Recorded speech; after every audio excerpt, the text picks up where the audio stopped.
Hello friends, good afternoon. So ఇవాళ editorial embracing children.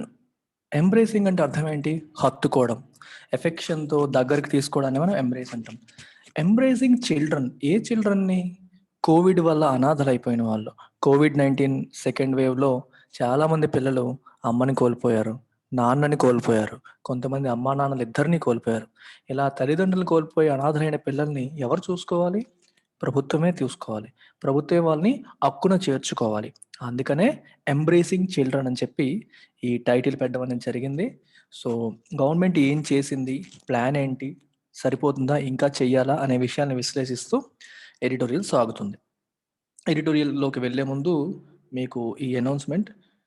We are giving free trial on all our courses. మనం offer చేస్తున్న courses యూపీఎస్సికి, group 1కి, group 2కి, TSPSC group 2, APPSC group 2, APPSC group 1, TSPSC group 1 and UPSC infinity. వీటన్నిటికీ we're giving 1 day free trial. Classes ఎలా ఉంటాయి, మిగిలిన subjects ఎలా చెప్తారు, అన్నింటిపైన మీకు క్లారిటీ వస్తుంది. And Pratyusha madam is the incharge. ఈ నెంబర్ సేవ్ చేసుకోండి, మేడంకి కాల్ చేయండి, మీకు యాక్సెస్ ఇస్తారు. చూసిన తర్వాత ఒక రోజు మొత్తం చెక్ చేసుకున్న తర్వాత మీకు నచ్చితే మీరు జాయిన్ కావచ్చు. ఈ మంత్ యూపీఎస్సి పైన 3000 రూపీస్ ఆఫర్ ఉంది. సో యూజ్ చేసేసుకోండి దాన్ని. సిమిలర్గా we also have free trial on bank and SSC. Bank PO clerk, ఎస్బీఐకి, ఐబీపీఎస్కి, ఎస్ఎస్సి సీజర్ ప్రిపేర్ అయ్యేవాళ్ళు, ఆర్బీఐ గ్రేడ్ బి ప్రిపేర్ అయ్యేవాళ్ళు, లేదా ఓన్లీ ఇంగ్లీష్ మాత్రమే కావాలి, నేనే చెప్తాను ఇంగ్లీష్, నా ఇంగ్లీష్ కావాలనుకునే వాళ్ళు, క్వాంట్ కావాలనుకునే వాళ్ళు ఎవరైనా సరే you can call Bharati madam. She is responsible for these courses. You can call her and this is her phone number. Call చేసి మీరు యాక్సెస్ తీసుకోవచ్చు అండ్ నచ్చితే మీరు జాయిన్ కావచ్చు. So as I told you, for UPSC Infinity, we have a special offer of 3000 rupees valid till 20th June. 20th June వరకు valid ఇది. 3000 rupees is the fee. So మామూలుగా అయితే 40, 50, 60. రికార్డెడ్కి 40 అప్ ఫ్రంట్ పేమెంట్ అయితే, live plus recorded up front అయితే 50, live plus recorded with installments అయితే 60. ఇప్పుడు 20th జూన్లో జాయిన్ అయ్యే లోపు జాయిన్ అయ్యే వాళ్ళకి 3000 రూపీస్ ఆఫ్ ఉంది అక్రాస్ ఆల్ 3 కేటగిరీస్. సో 37 అవుతుంది, 47, 57 అవుతుంది. లైఫ్ టైం వ్యాలిడిటీ వస్తుంది. It covers all 3 areas, prelims, mains and again Pratyusha madam is the incharge. ఈ నెంబర్కి చేయండి. So let's look at today's editorial. Speedy implementation of relief schemes for children orphaned by COVID-19 is essential. Orphaned by COVID-19 అంటే అర్థం ఏంటి? COVID-19 వల్ల అనాథలు అవ్వబడ్డ, COVID-19 వల్ల అనాథలు కాబడ్డ పిల్లల యొక్క రిలీఫ్, అంటే వాళ్ళకి ఉపశమనం కల్పించడం, అంటే వాళ్ళకి కష్టాల నుంచి ఉపశమనం కల్పించే స్కీమ్స్ని గవర్నమెంట్ అనౌన్స్ చేసింది. అయితే వాటిని స్పీడీ ఇంప్లిమెంటేషన్, ఫాస్ట్గా ఇంప్లిమెంట్ చేయాలి. అలా ఇంప్లిమెంట్ చేయడం అనేది ఈజ్ ఎసెన్షియల్, అవసరం అని అంటున్నారు. Well began is not always half done. చాలాసార్లు అంటారు కదా, well began is half done. పని చేయాలంటే ఫస్ట్ ప్రారంభించాలి, ప్రారంభించడమే సగం అని అంటాం. ఇక్కడ ఏమంటున్నారు? Well began is not always half done. సగం ప్రారంభించగానే పని అయిపోయినట్టు కాదు, సగం అయినట్టు కాదు. And in any case half done is never good enough. సగం చేయడం అనేది ఎప్పుడు సరిపోదు, చేస్తే పూర్తిగా చేయాలి. సగం సగం చేయడం అనేది ఎవరికి ఉపయోగం లేదు. The center's response to Supreme Court that the modalities of the expansive assistance program for children orphaned by COVID-19 announced by the Prime Minister were yet to be formulated comes as a disappointment. సుప్రీంకోర్టులో central government respond అయింది. Supreme court అడిగింది, మీరు ఏం చేస్తున్నారు, modalities ఏంటి? Modalities అంటే details, nitty-gritties అంటాం, details. Your announcing A scheme, ఒక స్కీమ్ అనౌన్స్ చేశారు, దాని యొక్క డీటెయిల్స్ ఏంటి, ఎలాగా, ఎవరు చేస్తారు, ఎలా రిజిస్టర్ చేసుకోవాలి, ఎంతవరకు చూసుకుంటారు పిల్లలకి, ఇదంతా ఆ డీటెయిల్స్ అనేవి మొడాలిటీస్. మొడాలిటీస్ అనేవి of what? The expansive assistance program. Assistance అంటే హెల్ప్, ఎయిడ్, సహాయం. ప్రోగ్రామ్ ఎక్స్పాన్సివ్ అంటే covering a wide range of things, అంటే ఎక్కువ మంది పిల్లల్ని కవర్ చేస్తూ, ఎక్కువ ఫ్యాక్టర్స్, అంటే వాళ్ళ చదువు, వాళ్ళ ఉద్యోగం, వాళ్ళ జీవితం, ఒక పర్టికులర్ ఏజ్ వచ్చేసరికి వాళ్ళ అకౌంట్లో కొంత మనీ ఉండడం, ఇలాంటివి అనమాట. సో చాలా ఏరియాస్ని కవర్ చేస్తూ మీకు గవర్నమెంట్ ఒక అసిస్టెన్స్ ప్రోగ్రామ్ అనౌన్స్ చేసింది. ఈ ప్రోగ్రామ్ డీటెయిల్స్ అన్ని నిన్నటి హిందూ ఎనాలిసిస్లో Sairam sir current affairs video మీరు చూస్తే ప్రోగ్రామ్ డీటెయిల్స్ అన్ని కవర్ చేశారు, అందులో మీకు డీటెయిల్స్ ఉంటాయి. ఈ ఎక్స్పాన్సివ్ ప్రోగ్రామ్ యొక్క మొడాలిటీస్ ఇంకా వర్ యెట్ టు బి ఫార్ములేటెడ్. అంటే నిటిగ్రిటీస్, డీటెయిల్స్ ఇంకా ఫార్ములేట్ చేయలేదు. అంటే హై లెవెల్లో ప్లాన్ అనౌన్స్ చేశారు, మేము చేయబోతున్నాం అన్నారు. ఎలా చేస్తారు అంటే గవర్నమెంట్ ఇంకా ఇవన్నీ ఫార్ములేట్ చేయలేదు.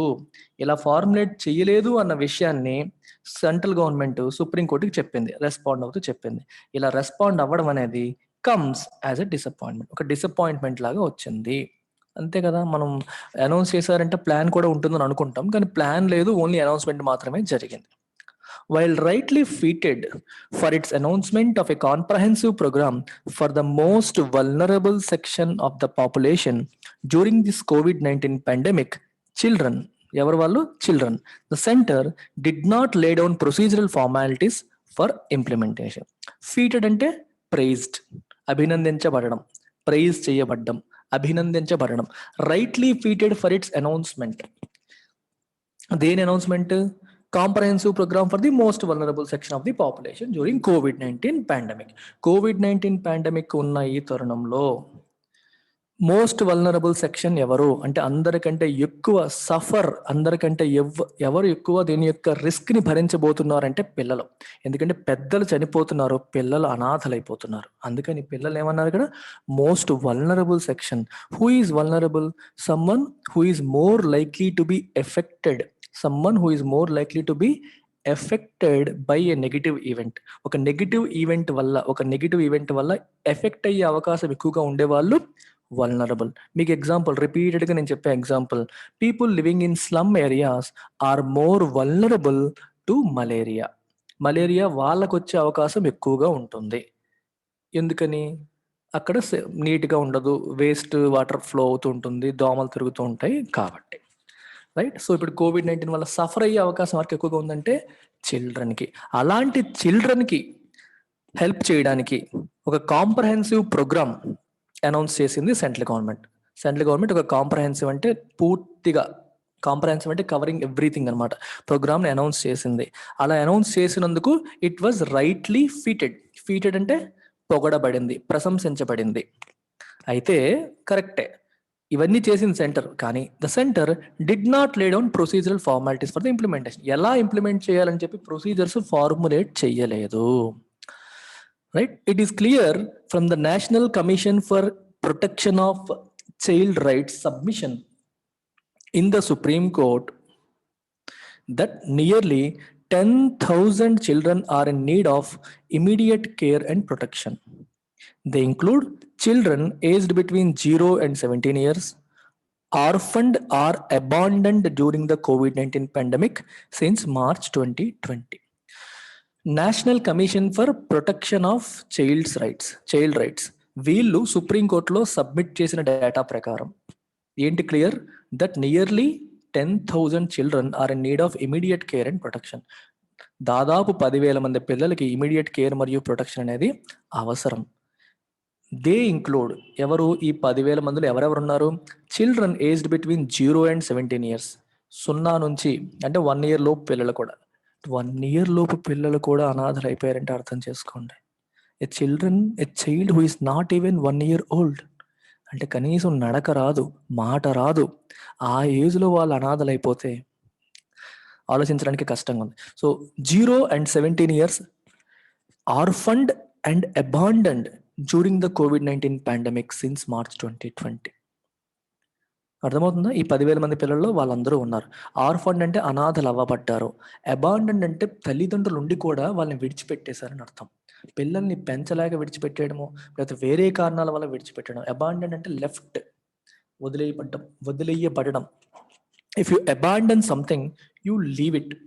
జనరల్గా if you leave someone in difficulty, కష్టాల్లో ఉన్నప్పుడు వాళ్ళని వదిలి వెళ్ళిపోతే అబాండన్ అంటాం. బాధ్యతలను వదిలి వెళ్ళిపోతే అబాండన్ అంటాం. అబాండన్డ్ చైల్డ్ అంటారు. అంటే మీరు ఎప్పుడైనా చూడండి, గవర్నమెంట్ హాస్పిటల్స్లో బాగా పేదవాళ్ళు పిల్లల్ని కనేసి చెత్తబుట్టలో పడేసి కొంతమంది వెళ్ళిపోతూ ఉంటారు. అంటే పెంచలేక కొంతమంది ఇల్లీగల్ చైల్డ్, అంటే illegal in the sense FIR వల్ల, వేరే కారణాల వల్ల, పెళ్లి కాకముందు ఇట్లా కూడా చేస్తూ ఉంటారు. వాళ్ళని అబాండన్డ్ చిల్డ్రన్ అంటాం. ఇలా ఆర్ఫన్ చేయబడంటే నిజంగా తల్లిదండ్రులు ఉన్నారు, ప్రాపర్గా ఉంది, కానీ చనిపోయారు. లేదా అబాండన్, విడిచిపెట్టబడ్డ పిల్లలు 10,000 మంది ఉన్నారు. The total was 9,346 children who have been affected. మొత్తం 9,346 మంది పిల్లలు ఎఫెక్ట్ అయ్యారు, ప్రభావితమయ్యారు. Including 1742 children who lost both parents. 1742 మంది ఇద్దరు పేరెంట్స్ని కోల్పోయారు. 7,464 మంది have lost one parent and 140 who have been abandoned. 140 మంది పూర్తిగా విడిచిపెట్టబడ్డారు. From March 2020 to May 29, 2021. It further told the apex court అంటే సుప్రీం కోర్ట్, ఇంకా ఏం చెప్పింది, that these children run a high risk of being pushed into trafficking and flesh trade. చూడండి, ఇంకో risk ఏంటి, హ్యూమన్ ట్రాఫికింగ్ జరిగే అవకాశం ఉంటుంది. వీళ్ళని డ్రగ్ ట్రాఫికింగ్ కోసం, డ్రగ్ మాఫియాకి, లేకపోతే ఉమెన్ అనుకోండి, మనకి దుబాయ్ షేకులు గట్రా కొంటారని చెప్పి అంటారు, మనం వింటూ ఉంటాం, సినిమాల్లో చూస్తుంటాం. ఫ్లెష్ ట్రేడ్, హ్యూమన్ ట్రాఫికింగ్, మనుషుల రవాణా, మనుషుల్ని ఒక వస్తువుల కింద ట్రీట్ చేసి బానిసల్లాగా అమ్మేయడం, ఉమెన్ అయితే ఆ రకంగా తప్పుడు పద్ధతులకు ఉపయోగించడానికి ప్రయత్నం చేయడం, ఇట్లాంటి వాటికి వీళ్ళని ఉపయోగించుకునే అవకాశాలు ఉంటాయి. అందుకే రాశారు they run A high risk. అలాంటి రిస్క్ వీళ్ళకి చాలా ఎక్కువగా ఉంది, వీళ్ళని మనం కాపాడుకోవాలి. ఎందుకంటే వీళ్ళకి ఎవరూ లేరు అనేటప్పుడు వాళ్ళని ఎక్స్ప్లాయిట్ చేసే అవకాశాలు ఉంటాయి. అందుకని thus there is no doubt the time is of essence here. ఇప్పుడు అన్నింటికంటే ఏది important, time is essential here. Late అయ్యే కొద్దీ వాళ్ళని ఎవరు ఏ రకంగా ఎక్స్ప్లాయిట్ చేస్తారో మనం ఊహించలేం. Given the urgency of rescuing these children, given అంటే కన్సిడరింగ్ ద ఫ్యాక్ట్ దట్, అంటే ఈ చిల్డ్రన్ని రెస్క్యూ చేయాల్సిన విషయం అర్జెంటా కాదా, అర్జెంట్.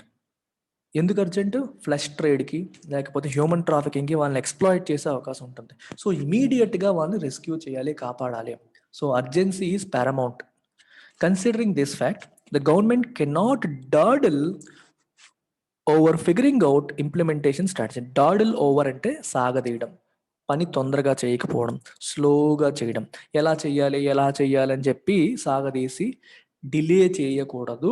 అర్జెన్సీ ఉంది, తొందరగా రెస్పాండ్ అవ్వాలి. స్విఫ్ట్ అంటే ఫాస్ట్గా, క్విక్గా laying down of processes and monitoring mechanisms to kick start rescue and relief besides undertaking the continuing process of estimating beneficiaries is needed. ఒకవైపు బెనిఫిషరీస్ ఎవరని చెప్పి ఎస్టిమేట్ చేస్తూ ఉండాలి, అందుకే కంటిన్యూయింగ్ ప్రాసెస్ ఆఫ్ ఎస్టిమేషన్. ఇంకోవైపు రెస్క్యూ అండ్ రిలీఫ్ ప్రాసెస్ని kick start చేయాలి. వీళ్ళు రెస్క్యూ చేయడం మరి రిలీఫ్ చేసే ప్రాసెస్ని స్టార్ట్ చేయాలి. బిసైడ్స్ అంటే ఇన్ అడిషన్ టు, ఒకవైపు ఇది చేస్తూ ఇంకోవైపు అది చేయాలి. Right. Children have little or no agency of their own and are still dependent on adults to get by. And the disruption that COVID-19 has wrought on their lives is devastating. దీని అర్థం ఏంటో చూడండి. Children have little or no agency of their own. Little అంటే almost nothing అని, no అంటే లేదు అని, agency of their own. ఇక్కడ ఏజెన్సీ అంటే అర్థం ఏంటి, మామూలుగా ఏజెన్సీ అంటే ఒక సంస్థని అలా తీసుకుంటాం. ఇక్కడ ఏజెన్సీ అంటే meaning ability to think and decide. ఆలోచించి డిసైడ్ అయ్యి వాళ్ళంతటా వాళ్ళు జీవితాన్ని నడపగలిగే పరిస్థితి వాళ్ళకు ఉంటుందా, ఉండదు. జనరల్గా పిల్లలు తల్లిదండ్రుల మీద ఆధారపడతారు. They are dependent on adults పైన వాళ్ళు ఆధారపడతారు. దేనికి, to get by. What is the meaning of get by, to live through difficulties of లైఫ్లో ఉన్న డిఫికల్ట్ సిచ్యువేషన్స్ని హ్యాండిల్ చేసుకుంటూ ముందుకు వెళ్ళడానికి వాళ్ళ పేరెంట్స్ పైన ఆధారపడతారు. ఇప్పుడు చూడండి, నాన్నకు అనుకోండి, ఇవాళ మనకి ఇంటికి ఏం కావాలి, ఏం కొనాలంటే ఎంత డబ్బు కావాలి, అది నేను ఎలా సంపాదించాలి, అలాంటి టెన్షన్స్ ఉంటాయి. పిల్లలకు ఉంటాయా, ఉండవు, వాళ్ళకి తెలియదు. కాబట్టి వాళ్ళకంటూ అవన్నీ ఉండవు. అండ్ ద డిస్రప్షన్ అంటే అర్థం ఏంటి, ఏదన్నా ఒక యాక్టివిటీ నార్మల్గా జరుగుతూ ఉందనుకోండి, అది జరగకుండా చేసేది డిస్రప్షన్, అంతరాయం. క్రికెట్ మ్యాచ్ చూస్తున్నారు, ఎలక్ట్రిసిటీ ఆగిపోయింది, అంతరాయానికి చింతిస్తున్నాం. అక్కడ కొన్నిసార్లు మీకు సిగ్నల్ ఆగిపోతుంది, అంతరాయానికి చింతిస్తున్నాం అంటాడు. అంటే అర్థం ఏంటి, నార్మల్ ప్రాసెస్ డిస్రప్ట్ అయింది. ఇప్పుడు నార్మల్ లైఫ్ ఏ రకంగా డిస్రప్ట్ అయింది, COVID-19 వల్ల. రాట్ అంటే మీనింగ్ ఏంటి, హ్యాస్ రాట్ అంటే బ్రాట్ అని, లేకపోతే కాజ్డ్ అని. ఇక్కడ కాజ్ చేసింది.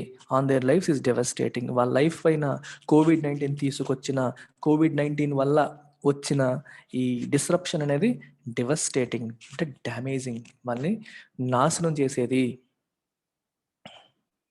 రాట్ అనేది V3 పాస్ట్ పార్టిసిపల్. దీని యొక్క V1 రాయండి కామెంట్ సెక్షన్లో. What is the base verb of rot? The experience of states that sprang to the assistance of children orphaned by the Indian Ocean tsunami can be factored in. ఇంతకుముందు Indian Ocean tsunami వచ్చినప్పుడు చాలా మంది children ఎలాగే orphan అయ్యారు, అంటే అనాథలు అయ్యారు. అలాంటప్పుడు ఏం చేసాయి ఆ టైంలో స్టేట్స్, రాష్ట్రాలు, the sprang to the assistance of children. If someone springs to something అంటే you come into action. అర్థమైందా? Spring into the assistance అంటే you come into action, అంటే యాక్టివ్ అవ్వడం, పార్టిసిపేట్ చేయడం, ఆ మీనింగ్లో వస్తుంది. To the assistance of children orphaned by the Indian Ocean tsunami can be factored. Indian Ocean tsunami వల్ల ఎవరైతే ఆర్ఫన్ అయ్యారో, అనాథలు అయ్యారో, ఆ పిల్లలకి అప్పుడు వాళ్ళకి సహాయం చేయడానికి స్టేట్స్ రంగంలో దిగాయి. ఆ రంగంలోకి దిగి చేసాయి. ఆ ఎక్స్పీరియన్స్ని మనం ఇప్పుడు ఫ్యాక్టర్ చేయాలి. కెన్ బి ఫ్యాక్టర్డ్ ఇన్, దాన్ని కూడా మనం పరిశీలించాలి. ఇప్పుడు ఒక యాక్షన్ చేయబోతున్నాం, ఇంతకుముందు వాళ్ళు చేశారుగా, అప్పుడు ఏం చేశారనేది మనం ఫ్యాక్టర్ చేసుకోవాలి, దాన్ని కన్సిడర్ చేయాలి. అప్పుడు ఏం చేశారు? ఇక్కడ చూడండి, ఇది పెట్టాడు. అప్పుడు ఏం చేశారు? They were embraced into the safety net of the social security system. Social security సిస్టంలోకి వాళ్ళని తీసుకొచ్చేసారు. What is social security system? మామూలుగా ఇప్పుడు మొత్తం వీళ్ళందరి కోసం ఒక ఫండ్ క్రియేట్ చేశారు. అందరి పిల్లల కోసం ఒక ఫండ్ క్రియేట్ చేశారు. ఆ ఫండ్ ద్వారా వీళ్ళ చదువులు, వీళ్ళ కష్టాలు, వీళ్ళ బాధలు చూడటం. ఏం చేశారు చూడండి. And funds were placed in a trust. వాళ్ళ కోసం ఒక ట్రస్ట్ క్రియేట్ చేసి ట్రస్ట్లో ఫండ్స్ పెట్టారు. For them to use when they reach a certain age. ఒక పర్టికులర్ ఏజ్ వచ్చాక ఈ ఫండ్స్ వాళ్ళు ఉపయోగించుకోవచ్చు. అంతవరకు ట్రస్ట్ మేనేజ్ చేస్తూ ఉంటుంది, ఆ తర్వాత వాళ్ళు ఉపయోగించవచ్చు. While the plans announced under the PM cares fund include this. PM cares fund ద్వారా అనౌన్స్ చేసిన ప్లాన్స్లో ఇది కూడా ఉంది. And far more expansive looking at funding schooling, higher education, even health insurance. A promise is nothing if not fulfilled. ఇప్పుడు government announce చేసిన scheme అనేది అప్పుడు చేసిన దానికంటే ఎక్స్పాన్సివ్ అంటే covering more things, more areas, more aspects. So it is expansive. మంచిది, ఎందుకంటే ఇప్పుడు పిఎం కేర్స్ ద్వారా అనౌన్స్ చేసిన దాంట్లో ఫండింగ్, స్కూలింగ్ కూడా ఫండ్ చేస్తారు, హైయర్ ఎడ్యుకేషన్ ఫండ్ చేస్తున్నారు, హెల్త్ ఇన్సూరెన్స్ ప్రొవైడ్ చేస్తున్నారు. అయితే ఏ promise is nothing if not fulfilled. మీరు ప్రామిస్ చేస్తే సరిపోతుందా? ఫుల్ఫిల్ చేయాలి. మీరు ఫుల్ఫిల్ చేయకపోతే promise is nothing. So implementation మీద దృష్టి పెట్టాలి, అనౌన్స్మెంట్ చేసి కూర్చోకూడదు అంటున్నాం. హిందూ వాడు గవర్నమెంట్కి అసలు టైం ఇవ్వట్లా, ఊపిరాడుతోందా గవర్నమెంట్స్కి? మరీ ఇంత విమర్శ పనికిరాదేమో అనిపిస్తుంది కదా మీకు కూడా. కానీ తప్పదు, ఎందుకంటే ఇలా క్వశ్చన్ చేసే వాళ్ళు ఎప్పుడూ ఉండాలి. మీడియా పని అదే, అలా చేస్తుంటేనే ప్రభుత్వాలు రెస్పాండ్ అవుతూ ఉంటాయి. The responsibility of the government now is to go the full mile, go the full throttle, go the full distance అంటారు. అంటే అర్థం ఏంటంటే do what ever you can do. ఒక పని అచీవ్ చేయడానికి ఎంత చెయ్యాలో అంత చేసేయడం. Doing everything that you can do to complete a task, to go the full mile to ensure that these benefits reach every child fitting the criteria. Government A criteria అయితే పెట్టిందో ఆ క్రైటీరియాకి ఫిట్ అవుతున్న ప్రతి చైల్డ్కి కూడా బెనిఫిట్స్ అన్నీ వెళ్ళాలి. అలా వెళ్ళేలా చూడాల్సిన రెస్పాన్సిబిలిటీ ఎవరిది? బాధ్యత ఎవరిది? గవర్నమెంట్ది. Besides making sure that the children are not exploited with an eye on the eventual bounty. Bounty అంటే ఏంటి? మనీ. గవర్నమెంట్కి ఇప్పుడు ఇందాక ఏం చెప్పాం? ప్రతి పిల్లోడి పేరు మీద 10 లక్షలు అంతా వేస్తానని చెప్పారు. ఆ 10 లక్షల కోసం అని చెప్పి ఈ పిల్లల్ని ఎవరో సాకుతున్నట్టు, చూస్తున్నట్టుగా వాళ్ళని ఎక్స్ప్లాయిట్ చేసి వాళ్ళకి సర్టన్ ఏజ్ వచ్చాక ఆ 10 లక్షల వీళ్ళ పేరు మీదకి వచ్చాక మన సినిమాలో, తెలుగు సినిమాలో చూస్తూ ఉంటాం. ఒక పర్టికులర్ ఏజ్ వచ్చేంత వరకు వాళ్ళని సాకుతారు. ఆ టైం వచ్చాక డబ్బులు వీళ్ళ పేరు మీద రాయించేసి వాళ్ళని ఎక్స్ప్లాయిట్ చేయడాలు జరుగుతూ ఉంటాయి. అలా జరగకుండా చూడాలి. Making sure that the children are not exploited with an eye on eventual, అంటే చివరగా వచ్చే బౌంటీ అంటే money, the sum paid by the government pay చేసే ఈ మనీ కోసం ఆశపడి వాళ్ళని ఎక్స్ప్లాయిట్ చేయకుండా చూసుకోవాలి. Several states have announced their child care packages on similar lines too. States కూడా చైల్డ్ కేర్ ప్యాకేజెస్ అనౌన్స్ చేసాయి సెంటర్ లాగే, with some setting up monitoring committees to ensure implementation. కొన్ని స్టేట్స్ మానిటరింగ్ కమిటీస్ ని setup చేసాయి, implementation సరిగ్గా జరుగుతుందా లేదా అని చూడడానికి. Sincere implementation through committed staff and using existing systems such as 1098 for periodic identification of children in need, so ఈ emergency సర్వీసెస్ను ఉపయోగించి ఈ చిల్డ్రన్, అవసరంలో ఉన్న చిల్డ్రన్ ఐడెంటిఫై చేయడానికి ఈ సిస్టమ్స్ను ఉపయోగించి ఐడెంటిఫై చేస్తూ ఉండాలి ఒక పక్క. ఇంకో పక్క కమిటెడ్ స్టాఫ్ను పెట్టి ఇంప్లిమెంటేషన్ చేయాలి. And that would be the corner stones of such a project. Corner stones అంటే most important features, most important aspects of such a project. ఈ ప్రాజెక్ట్ సక్సెస్ అవ్వాలంటే ఏమవ్వాలి? ఒకవైపు ఐడెంటిఫికేషన్ జరగాలి, ఇంకోవైపు ఇంప్లిమెంటేషన్ జరగాలి. Especially at a time when the onslaught of COVID-19 is far from over. COVID-19 యొక్క onslaught అంటే దాడి అయిపోయిందా? అవ్వలేదు. COVID-19 ఇంకా అటాక్ చేస్తూనే ఉంది, దాడి చేస్తూనే ఉంది. It is far from over. ఇలాంటి టైంలో ఒకవైపు నుంచి కొత్తగా ఈ రోజుకు ఆ రోజు ఎఫెక్ట్ అవుతున్న చిల్డ్రన్ ఐడెంటిఫై చేస్తూ ఉండాలి.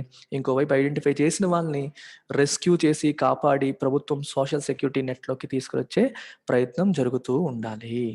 That's about it. Take care. By by.